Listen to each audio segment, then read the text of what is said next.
In elementary school, students learn basic math skills like addition and subtraction, but to determine the total amount public school teachers spend out of pocket on classroom materials, most would need a calculator. So I went shopping with local teachers to get an estimate of just how much they spend each year.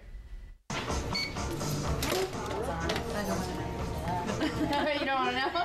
It can range from $30 to more than $300. Mid-Missouri public school teachers say they pay out of pocket to buy classroom materials. The school districts are not as able, or they don't have the funding to be able to assist the teachers in purchasing all of the classroom supplies that's needed. Teachers foot the bill for most of what you see in a classroom. That includes the extra furniture, the books, and all the little things that make a classroom special. Teachers buy bulletin board decorations, stickers, hallway and bathroom passes. These are just a few items to start off the school year.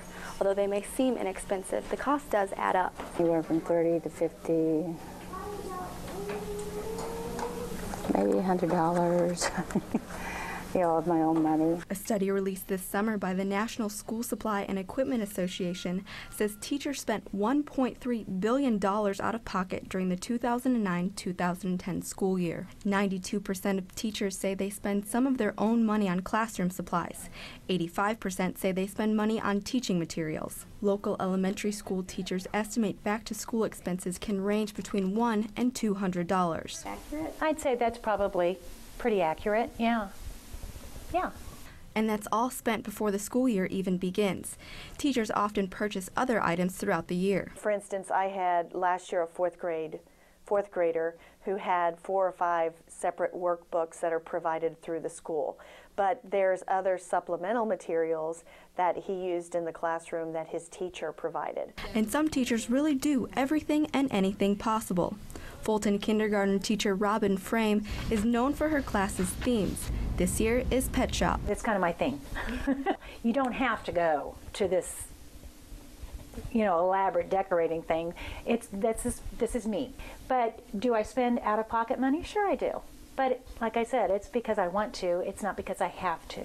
But can teachers choose not to dip into their wallets? I've never walked into a room that wasn't decorated in some way, but I wonder what I would think if I walked into a classroom that wasn't decorated, that didn't have a theme. Students and parents want to see a colorful and creative room. Sometimes I think some people may expect it to create an excitement and an enthusiasm about learning that you wouldn't necessarily get if you go into a sterile, dull environment.